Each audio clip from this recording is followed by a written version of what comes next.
معاشرہ، معیشت، میڈیا، مذہب اور ماں۔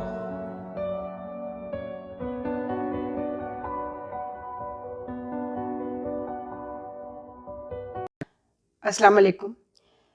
جناب، چینل M5 سے آپ سلمیٰ کا مقدمہ ڈھاکہ سے کراچی تک کی اس کے ریویوز دیکھ رہے ہیں، اور اس پر کچھ سوال جواب ہوئے تھے جو ریڈیو پاکستان کے FM کے ایک براڈ کاسٹر ہیں اظہر صاحب، انہوں نے مجھے کہا تھا کہ میں اس پر آپ سے کچھ سوال کرنا چاہتا ہوں، جو بہت سارے لوگوں کے ذہن میں، اور جب میں نے یہ کتاب پڑھی تو میرے ذہن میں بھی کچھ سوالات آئے۔ تو آپ اس کے ساتھ ہی ایک بہت اہم چیز آپ کو بتانا چاہتی ہوں کہ پہلا جب اس کا ایڈیشن، یعنی جب یہ کتاب مارکیٹ میں آئی، بے شک چھپا کر بیچ رہے تھے، چونکہ محترمہ کا دور اقتدار تھا، محترمہ بے نظیر بھٹو کا، اور یہ انہی کے والد کی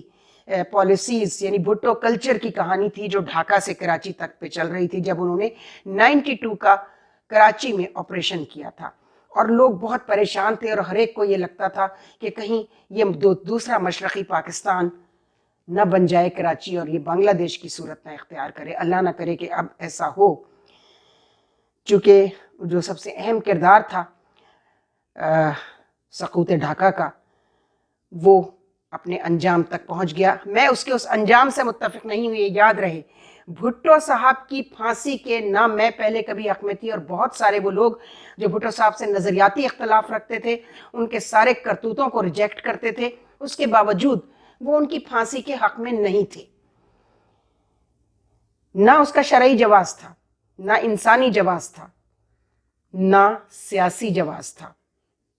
اس کا سیاسی جواز کیا ہو سکتا تھا کہ وہ ایک سیاستدان تھا، اس کو سیاسی موت مارنا تھا، اس کو ایکسپوز کر دیا جاتا۔ اسی وقت حمود الرحمن کمیشن رپورٹ تیار کر لی جاتی تو بھٹو صاحب کو اور مغربی پاکستان میں دوبارہ الیکشن اناؤنس ہو جاتا تو بھٹو صاحب اقتدار میں نہ آ سکتے تھے، آ ہی نہیں سکتے تھے۔ بہرحال چونکہ یہ سلمیٰ کا مقدمہ جو ہے، سلمیٰ ایک علامتی کردار ضرور ہے، لیکن یہ حقیقی کردار ہے، صرف اس کا نام چھپایا گیا ہے۔ میں پہلے شاید بتا چکی ہوں کہ یہ لڑکی میری ٹیوٹر ہوتی تھی انگریزی کی، اور اس کے ساتھ ایسٹ پاکستان میں اس کے والد کو قتل کیا گیا، اس کے بھائیوں کو قتل کیا گیا، 3 بھائیوں کو، چوتھے بھائی اور ماں کے ساتھ یہ لٹے پٹے قافلے کس طرح نکلے، اور یہ کس طرح پاکستان پہنچے، کراچی پہنچے، ورنہ ان کی داستان بھی ہمیں نہ پتہ چلتی، یعنی ان سے بات نہ پتہ چلتی جن پر گزری ہے وہاں۔ یہ بھی انہی بہاری کیمپوں میں آج کے دن تک 50 سال سے وہاں پڑے ہوئے، ان کی کتنی نسلیں وہاں جوان ہو گئیں، مر کھپ گئیں انہی بہاریز کی، اس پاکستان میں آج تک ان کا مسئلہ بھی حل نہیں ہو سکا۔ الطاف بھائی صاحب بانی MQM نے اقتدار میں آنے اور الیکشن لڑنے سے پہلے جو وعدے وعید کیے تھے، اس میں جس طرح باقی انہوں نے کبھی اسمبلیوں میں ریز نہیں کیے، لسانی بل کے حوالے سے، کوٹے کے حوالے سے، اسی طرح بہاریوں کی، مشرقی پاکستان کے بہاری جو بنگلہ دیش میں پھنسے ہوئے 50 سال سے، ان کو بھی یہاں لانے کا مطالبہ سر فہرست تھا، ان مطالبوں میں جن کی بیسس پہ لوگوں نے MQM کو اپنے سے بہت قریب سمجھا تھا۔ تو یہ لڑکی سلمیٰ اگر یہ بھی انہی بہاریوں کے ساتھ وہاں رہ جاتی اور کسی بھی طرح اپنے گھر والوں کے ساتھ صرف ایک دن پہلے، یعنی پرزنر آف وار جو لوگ بنے ہیں اس سے صرف ایک دن پہلے کس طرح ان کو کسی مہربان نے، ماں، بیٹی اور ایک بیٹے کو وہاں سے نکالا اور پاکستان پہنچایا، تو آج یہ سلمیٰ کے مقدمے کی یہ کردار اور اس ملک کے نظام کی خرابیاں آپ کے سامنے نہ آتی، جس کا نتیجہ اب ہم بھگت رہے ہیں۔ تو جو سارے ریویوز آئے، یعنی کوئی اخبار نہیں بچا تھا، سو سے پرنٹ میڈیا ہوتا تھا، سرکاری ٹی وی جو ہوتا تھا وہ ظاہر ہے وہ اس پہ تبصرہ نہیں کر سکتا تھا، تو جنگ اخبار سے لے کے نوائے وقت، نیشن، ڈان، اور خبریں اس وقت بڑا اسلام آباد میں پڑھا جاتا تھا، ہارون رشید صاحب، جنرل حمید گل اور حسن نثار جو آج کے بہت معروف کالم نگار ہیں، اس وقت انہیں لوگ نہیں جانتے تھے. جو لوگ دھنک بھٹو کے زمانے میں دھنک رسالہ ایک نکلتا تھا اس میں وہ لکھا کرتے تھے, وہاں سے ان کی صحافتی زندگی شروع ہوئی تھی. اور اب بحیثیت کالمسٹ انہوں نے جو ڈیلیز میں لکھنا شروع کیا تو پہلا اخبار ان کا خبریں ہے.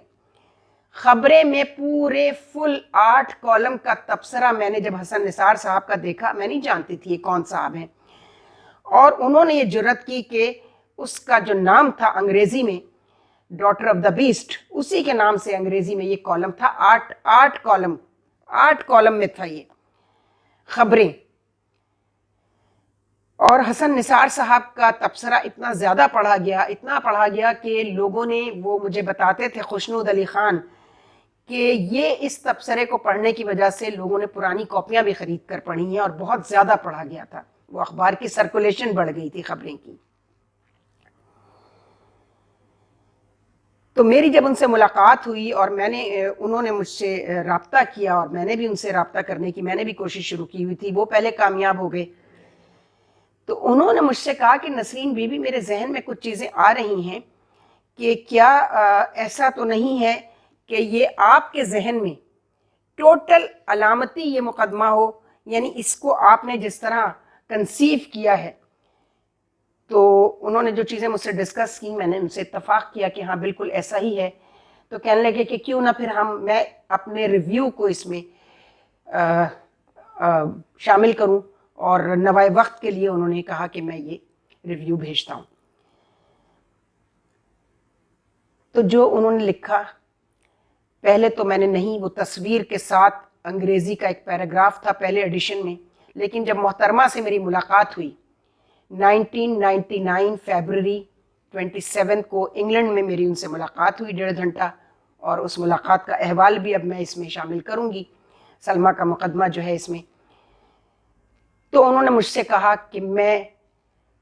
آپ سے صرف ایک شکایت ہے کہ you have used very hard language about me and my father,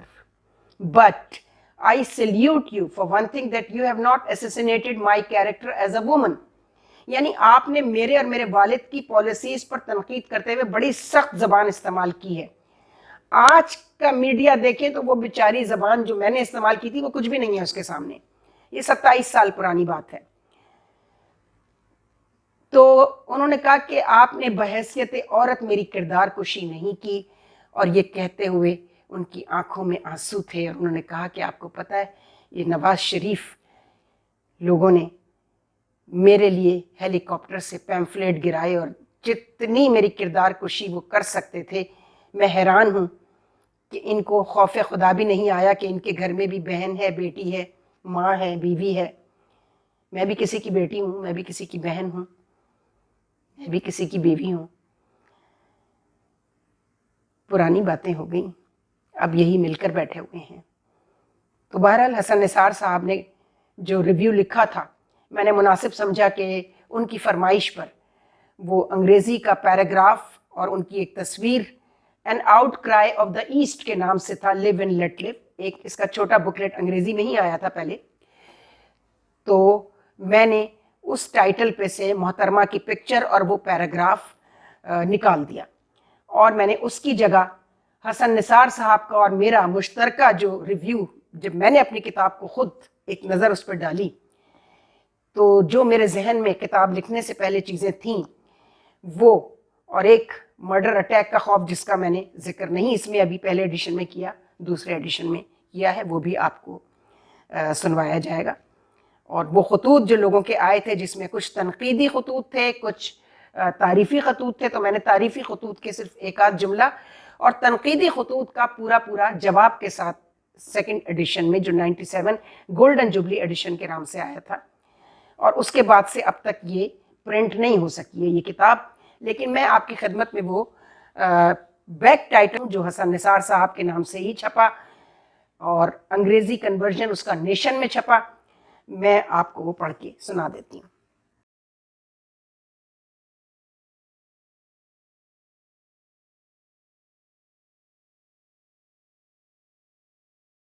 آخر یہ سلمہ کون ہے؟